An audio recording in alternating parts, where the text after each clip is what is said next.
kind of remember when I Think You Freaky hit its peak of popularity. Somewhere around 2012, 2013, somewhere in there. 10 years ago now? Back when Letterman was still on the air anyway.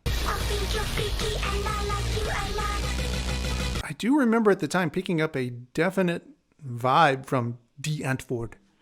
A bit post-apocalyptic Mad Max street punk kind of a thing, right?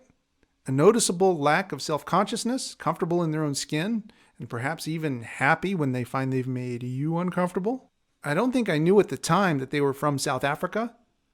Certainly an aspect of South African culture I know absolutely nothing about. And then they appeared in that movie Chappie, right? I remember liking both of Blomkamp's previous movies, District 9 and Elysium. Never saw Chappie, though. Well, for that matter, I haven't had a chance to watch his newest one either, Demonic. Looks pretty cool, though. Demons in VR. So no, I don't know much about Antwoord going into this week. Well, except maybe this. I don't know Afrikaans, but I know that the language is derived from Dutch, and I speak a little bit of Dutch. Just a little. Owing to the fact that I spent 10 years working for a company based out of the Netherlands. Yep, I even have friends in Scheveningen. In Dutch, het antwoord means the answer. So maybe the definite article changes in Afrikaans and they use die instead of het. In Dutch, donker means dark. Not sure about mag though. Not even sure it's pronounced that way. Maybe in Afrikaans you don't use the guttural G. Honestly, I'm very interested to see what Astrid has to say about Antwoord. I mean, admittedly, I don't know much about them or their music, but what little I do know doesn't fit with what I think of when I think of Astrid's music. Or even just their worldview, for that matter. Maybe it's the aesthetic? I just don't know. All right, Astrid. Explain yourself. Ooh, I love my ugly boy, so rough and tough, don't care about anything but me. Donker mag. Interesting, to put it mildly. This isn't the kind of music I listen to. I mainly recommended this album because I was trying to get a rise out of my dad. I wanted to see him have a strong reaction, and as of right now, I don't know whether he did or not. Happy, joy, happy, joy. My first reaction to Donker Mag is that it sounds to me like, Suicide Squad. I mean, there's just the two of them, right? Ninja and Yolandi. And when you hear Ninja, you hear this very much kind of a thug, badass sounding dude, right? He's trying to, put a front. And Yolandi's high, innocent sounding voice coupled with her kind of guileless presentation of her own badassery. That's a very Harley Quinn vibe she's putting out, right? Listening to the whole album, it seems to be front loaded. The first 9 tunes or so, all the way up to Pitbull Terrier. They all sound a lot like what I think of when I think of a rave. Ugly Boy, Cookie Thumper, and the 3 other songs whose titles I'd very much like to avoid saying out loud if I could. Oh, won't somebody please think of the children? They all very much have a glow stick pacifier, everyone's on Molly kind of a dance vibe. Only with these weird little interludes. These weird little pieces that they stick in between the songs, like Pompey, which is just 70 seconds of laughing. Which, if you know the song that precedes it, I guess that makes some sense. The second half of the album is slower and darker. One tune, I Don't Dwank, is just an unaccompanied freestyle. Rat Trap 666 is heavy but slow. Moon Love has an ethereal vibe. And then that last track, the title track, Donker Mag, has this sinister major key thing in the background. Kind of like that weird little ambient piece that accompanies the last scene in Hereditary.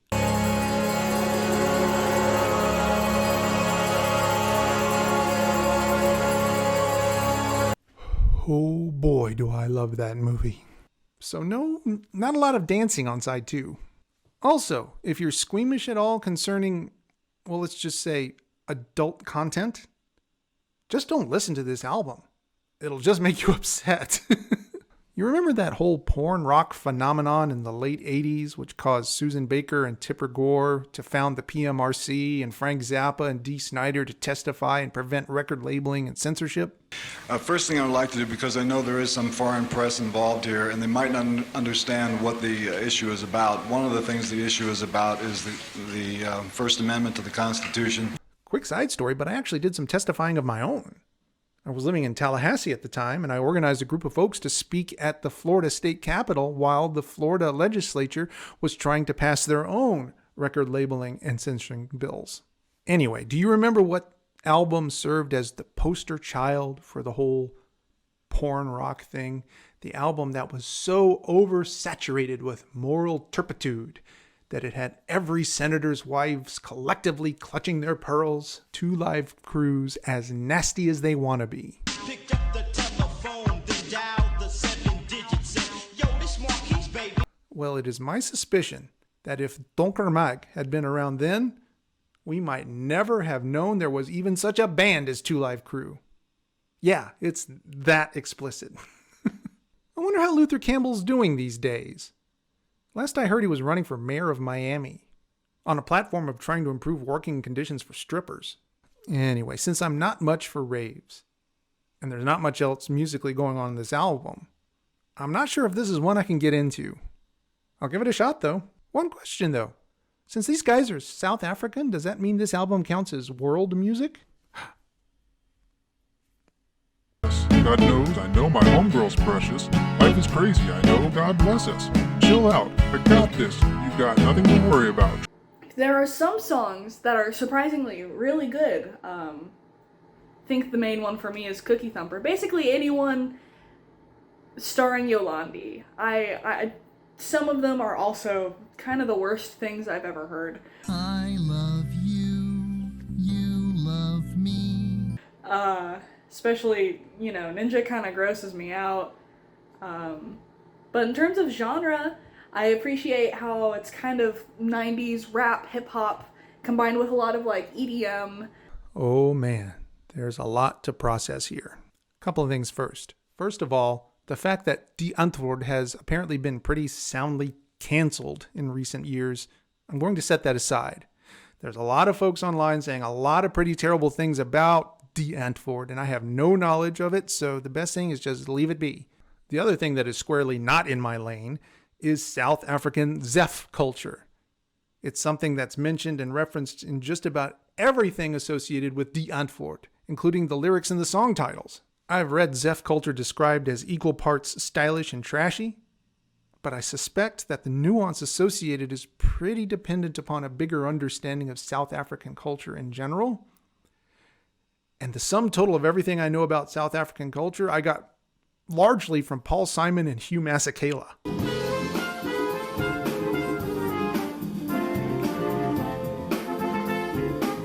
So let's, for the moment, set aside who Die Antwoord are as people. Let's set aside the impact of their cultural affiliations and its impact on their music. And what I will try and do is look objectively as possible on the 49 minutes and 58 seconds of music presented in the album Donker Mag. Bob Saget passed away this week. A non sequitur is a statement or a conclusion that doesn't logically follow from the previous statement. I think most people probably know Bob Saget from his work in Full House, Fuller House, or America's Funniest Home Videos.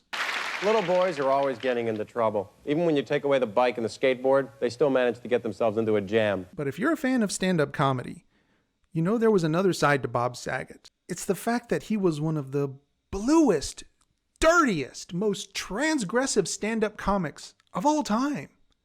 I'm serious. And he was brilliant. The places his mind went, the associations he was able to make, it was genuinely genius-level comedy.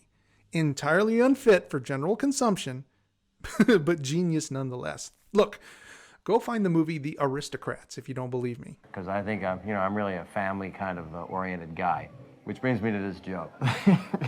In any case, the thing that Bob Saget's comedy has in common with much of the music I'm hearing on Donker Mag is that transgressiveness, right? But that's where the similarity ends. Look, there are typically 2 kinds of people that will tell you dirty jokes. The first is someone you trust, someone who trusts you, someone who knows you well enough to know where your boundaries and sensitivities are and demonstrates their trust in you by sharing something transgressive.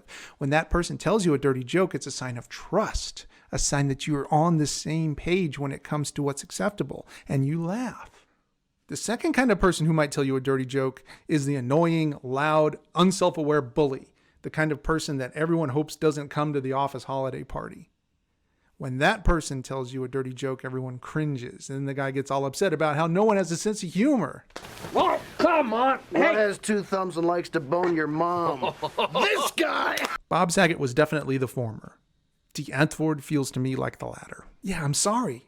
I know that a lot of people are all about this music, but I just don't see myself being one of them. There's not much to the music, and the sentiment and the attitude, it feels like I'm being yelled at by people who mean to do me harm. Are you threatening me? Astrid and I have not talked about it yet, but I suspect that the reason that they included this album was specifically to make me uncomfortable. If that's the case, then the inclusion of Donker Mag on this list is a far better piece of transgressive art than any song on the actual album. It's a good thing they have their own apartment, though. Otherwise, they'd be grounded. But, I mean, a mixed bag, but mainly a sore one. But Anything you want. You got it. Anything you need. You got it. Anything at all. You got it. Just keep it real with me. You got it. Ooh, I love my ugly boy, so rough and tough, don't care about anything but me.